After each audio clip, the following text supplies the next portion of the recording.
ahorita les voy a dar así como los tips de lo que pudiera llegar a ver en el examen.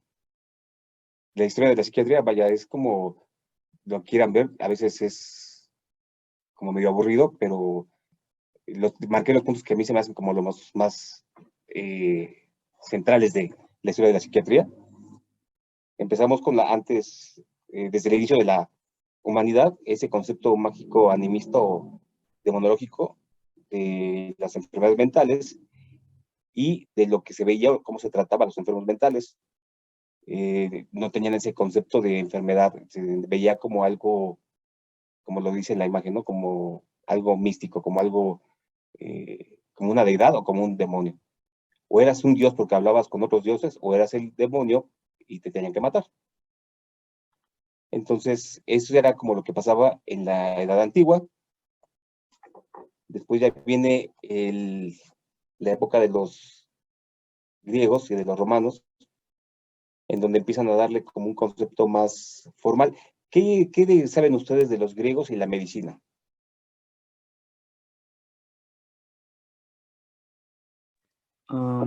Los arquetipos, que desde los griegos se incluyeron algunos arquetipos de algunas personalidades del comportamiento humano.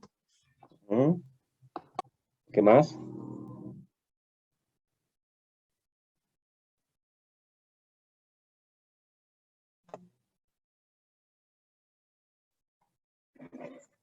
En lo que se quita, creo que se pasmó mi lápiz. Bueno, es una imagen de cómo se curaban a los pacientes psiquiátricos. No se curaban, obviamente se mataban. Y la época greco-romana, entonces ya se empezó, como menciona su compañero, a identificar desde una forma más estructurada las enfermedades mentales o lo que pareciera enfermedades mentales como el comportamiento. Entonces, aquí sí ya se veía algo más natural, más, no como una deidad o no se veía como un demonio, sino se veía, de hecho ellos tienen muchos estudios de medicina, no nada más de psiquiatría, se le dio como más formalidad a esto. No se trataba o no se veía la psiquiatría como tal, sino se estudiaba a los enfermos, pero no se tenía como ese apartado de la psiquiatría. Les digo porque después aparece un personaje que es el padre de la psiquiatría.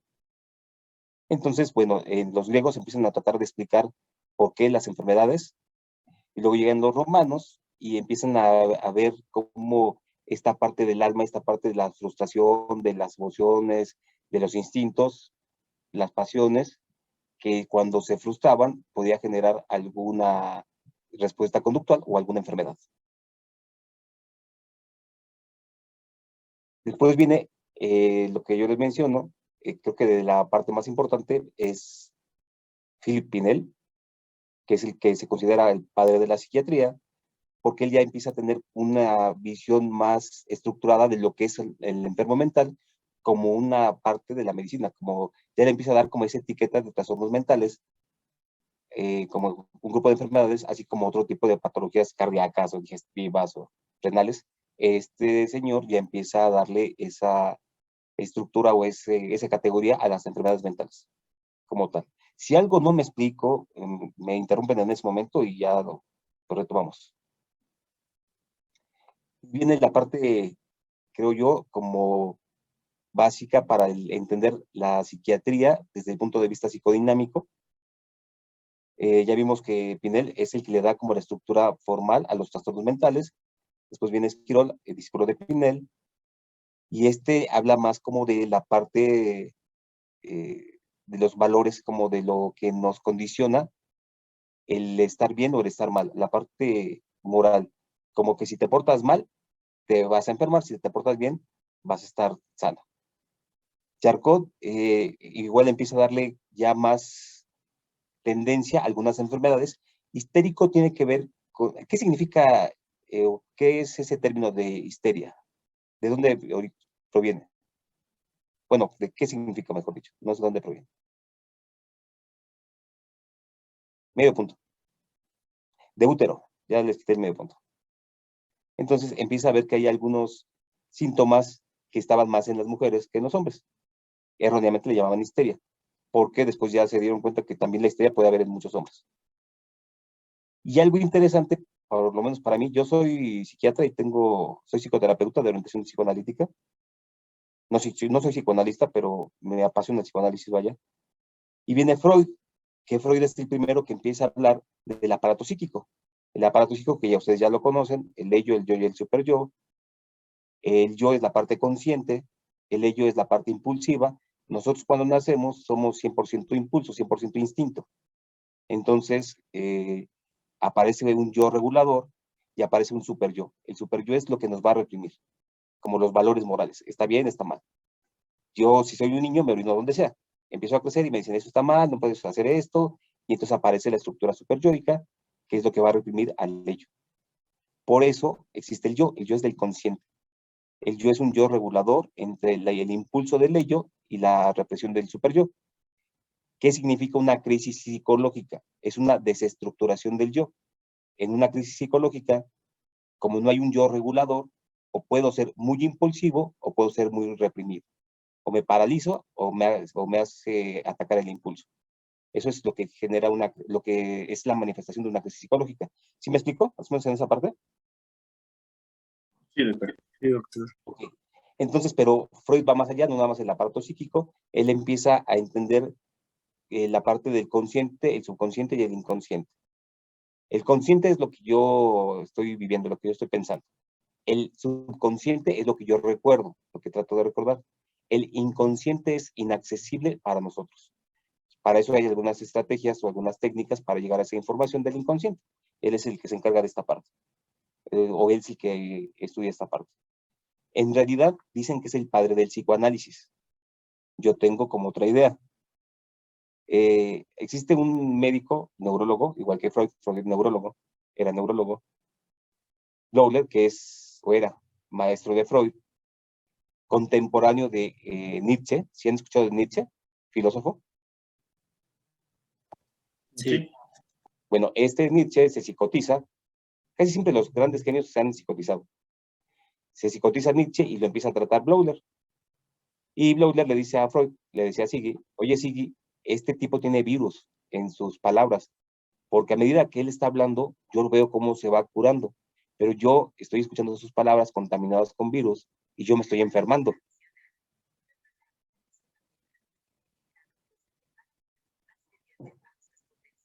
Ah, miren, fue mi Siri que se activó, no soy yo, no se espanten. Entonces, le dice, este me está enfermando, y le pregunta a Freud, oye, ¿pero qué te está diciendo como para que te enfermes? Dice, bueno, estaba cuestionándome si yo me sentía orgulloso y de qué. Y le contesté que yo me sentía orgulloso porque soy una persona muy responsable. Y él se empezó a reír, se empezó a burlarse, diciéndome que yo era una farsa de responsabilidad. Obviamente le preguntó por qué, me dice que cómo puede, que de qué me sentía orgulloso. Que le contesté, pues soy un médico de los más reconocidos y prestigiados de Alemania. Mi esposa es una mujer de sociedad muy respetada de Alemania. Y mis hijos van a los mejores colegios de Alemania. De eso me siento orgulloso. Y me contestó que era una farsa de responsabilidad, porque ¿cómo un hombre puede sentirse orgulloso de ser responsable cuando se olvida de sus propios sueños? Dice, y desde ese día no dejó de sufrir y hizo que recordara con tristeza mi pasado. Dice, ¿qué es lo que tu pasado te hace sufrir? Dice, yo cuando era niño, mi ilusión era ser cafetero en una cafetería, era mesero en una cafetería y boletero en el tren. Entonces, de repente desaparece Blowler, lo buscan y lo encuentran 15 días después en una cafetería de mesero. Se da cuenta que lo están viendo, se echa a correr, se desaparece y regresa la siguiente semana. Y le dice a Freud, sí, ya me curé. Ahora sí estoy satisfecho porque ya pude hacer lo que siempre quise hacer. Ya me fui de boletero y me siento pleno. Sí, eso no lo fue descrito por la psiquiatría, fue descrito por Nietzsche. El filósofo fue el que describió esta situación por eso le llaman la noche que Nietzsche lloró, del neurólogo, cuando los neurólogos le dieron paso al origen del psicoanálisis. ¿Cuál fue el origen? La catarsis. Este Nietzsche hablaba y se empezaba a sacar toda su frustración y se empezaba a mejorar, porque por definición, neurosis son recuerdos reprimidos asociados a una carga emocional que condicionan una conducta futura. No se angustien, yo les voy a mandar un resumen de toda la clase y esa va a ser una dinámica para trabajar. cada que presenten ustedes un tema, van a presentarlo y van a mandar un resumen del tema a todos los compañeros, incluyéndome a mí. Yo les voy a mandar resumen de esto y para que no se angustien en anotar lo demás. Entonces, más o menos así se empieza el origen del psicoanálisis por parte de Freud. ¿Dudas hasta aquí? No, doctor. No, doctor. Ok, entonces después aparece en la época moderna, creo que es un punto también importante porque aparece la psicofarmacología. Como muchos otros fármacos, accidentalmente se encuentran con algún fármaco que da origen a los antidepresivos, y aquí hay dos o tres puntos que son muy importantes para la psiquiatría en cuestión de psicofármacos. La aparición de los antidepresivos, los primeros fueron los tricíclicos, imipramina, amitriptilina y demás, pero eran o son medicamentos que tienen muchos efectos secundarios, que hay que tomar dosis altas, hay que dar de una forma así progresiva para que no se sienta mal el paciente, es un poquito complicado darlos. Y entonces en los 90 aparece el primer boom de los antidepresivos, que son los ISRS, inhibidor selectivo de recaptura de serotonina. El primero, Prozac, fluoxetina. La magia fue que curaba muy rápido, menos efectos secundarios y una sola pastilla al día. Laboratorios Lilly se hizo millonario con este paso de Prozac, que junto con Prozac, con fluoxetina, salió sertralina, paroxetina y citalopram, otros ISRS, inhibidor selectivo de recaptura de serotonina. Los psicofármacos siguen avanzando, hay una campaña contra los psicofármacos así muy importante, decían y dicen a la fecha que un psicofármaco, antidepresivos principalmente, te generan riesgo suicida. La realidad es que no te genera riesgo suicida. El paciente deprimido está tan deprimido que ni siquiera tiene ganas de intentar matarse. Se empieza a tomar el antidepresivo, mejora el impulso vital, mejora la energía, pero la idea suicida todavía no se le quita y entonces ahora sí tiene energía y se intenta matar. No porque el fármaco le genere ideas suicidas, sino porque le mejora el impulso vital y ahora sí tiene fuerza para hacerlo. Hay que vigilar a estos pacientes. Esto hay una fase para ello. Entonces, los antidepresivos siguen avanzando y llega el siguiente boom de los antidepresivos, que es igual un ISRS, pero fue casi mágico, es escitalopram. Lexapro fue el primero. ¿Por qué? Todos los antidepresivos tardaban de 4 a 8 semanas en hacer efecto, de 1 a 2 meses. Llega el Lexapro y dice que tarda de 2 a 3 semanas, mucho más rápido. Más efectos secundarios, pero sí cumplía lo que prometía. Los efectos eran mucho más, la eficacia clínica se aparecía mucho más temprano. Efectos secundarios, al igual que todos los demás, dolor de cabeza y un efecto muy frecuente, desagradable para los hombres, disfunción eréctil y retraso en la eyaculación. Aguas con eso. Entonces sigue avanzando los psicofármacos y dice Laboratorios Lundbeck, si el paciente está tratado con antidepresivos, va a estar como muy pasivo en su cuestión terapéutica, va a decir, me ponen mi cuerda, pero sí, no pasa nada. Que mis hijos están hablando, sí, no pasa nada, como mucha pasividad, como si estuviera sedado emocionalmente, que no es que se cede, digo, no quiero que se queden con esa idea porque sería una aberración de mi parte decir eso. Pero estaba como muy tranquilo.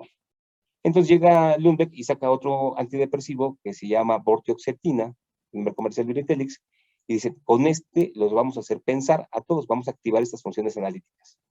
Y sí, pero pasó un pequeño error. Las personas que nunca habían hecho un análisis de su vida, se toman Britelix y empiezan a ser más analíticos y ahora sí se deprimen y ahora sí tienen riesgo suicida. Se los digo porque en pacientes con disfunción neurológica que no se sabía, ahora ya se sabe, que yo empecé a tratar con Britelix, me hablaban y, doctor, nunca había pensado en matarme y ahora todos los días pienso en matarme. Suspende el Britelix. Entonces, se dan cuenta cómo estos psicofármacos también están a prueba de ensayo y error. Y junto con estos, bueno, también los antipsicóticos sufren así como una modificación, antipsicóticos típicos, con muchos efectos secundarios, luego llegan los atípicos, otro boom, otro golazo del laboratorio Lilly, salió Ciprexa, antipsicótico atípico, que sirve, imagínense un medicamento que sirve para psicosis, que sirve para depresión, sirve para adicciones, sirve para trastorno bipolar, sirve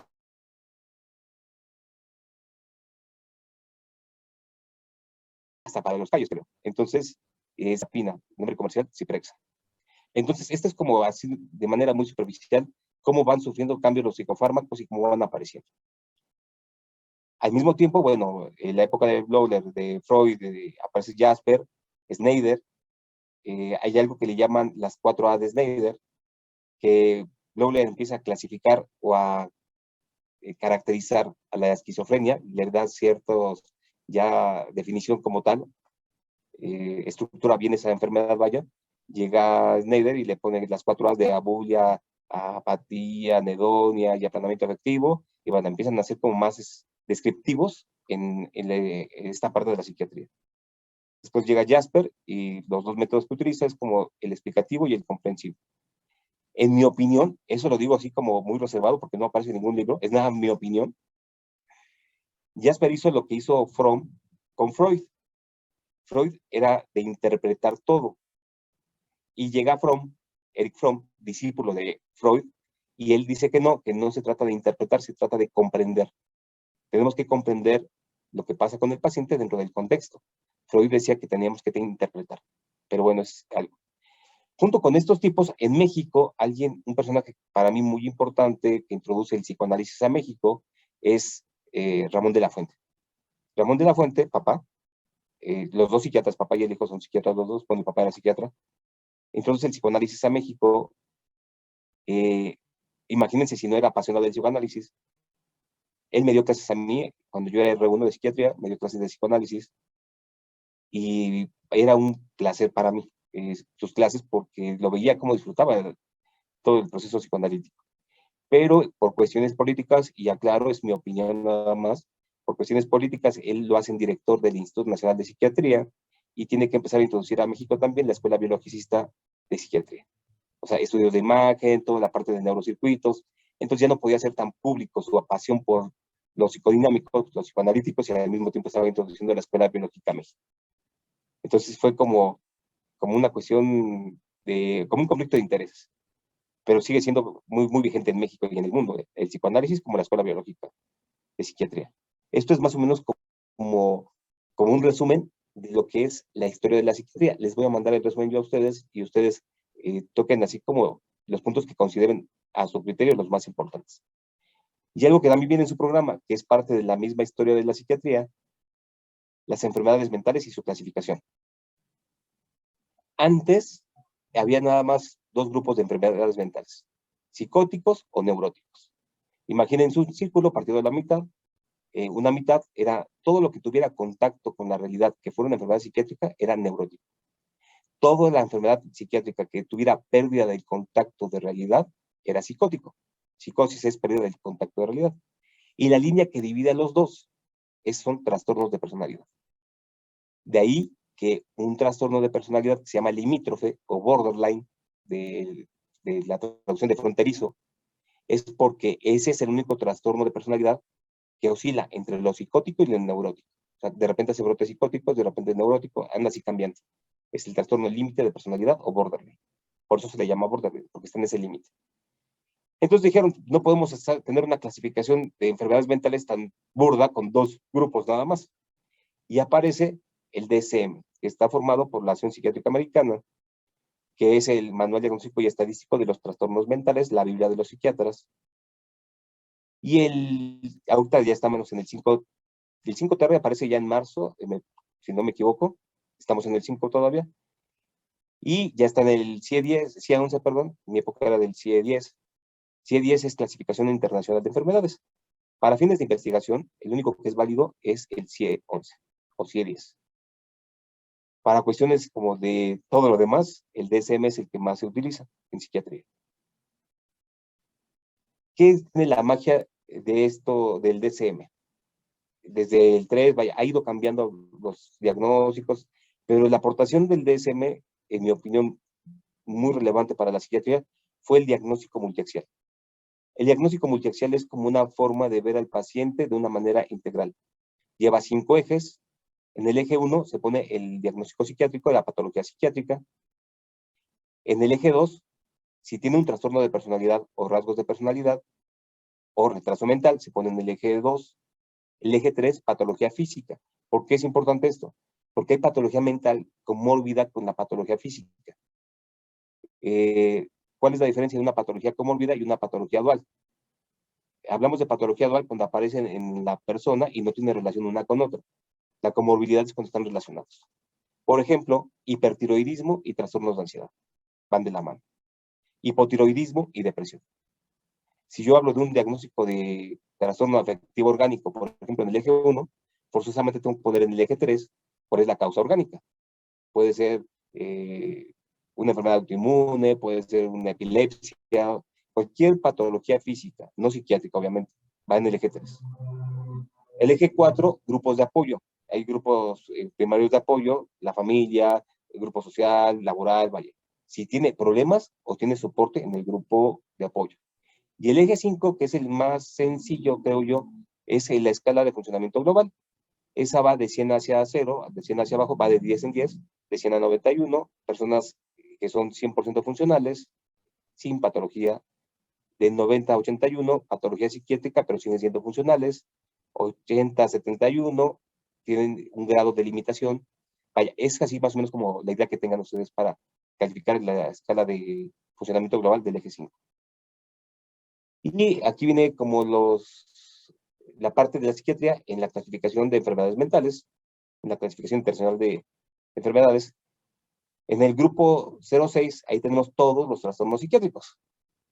Por ejemplo, en el 7 están los problemas de sueño, en el 5 me parece que están los de derma, y así va, dependiendo el grupo de enfermedades, es el apartado que tienen en esta clasificación.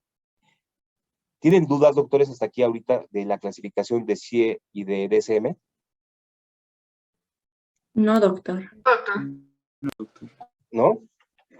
Ok, entonces casi siempre me gustan algunas frases que refuerzan el aprendizaje. Eso háganlo como no como mnemotecnia, la mnemotecnia es otra cosa. Siempre que estén estudiando algo, asócienlo con alguna frase y van a recordar la frase y lo que están estudiando. Es como un condicionamiento. Entonces, cualquier persona aprende medicina, pero no cualquier persona aprende a ser médico. Dios ilumina nuestro camino, esa es una frase de Einstein. Dicen que Einstein era agnóstico y por supuesto que no. ¿Sí saben que Einstein creía en Dios? No. No. Cuando le preguntaban, él hablaba de que creía en el Dios de Spinoza. Entonces ahí nos vamos a revisar el Dios de Spinoza, y es Baruch de Spinoza, filósofo del siglo XVI. Entonces, vamos a regresar a la cámara, doctores, déjenme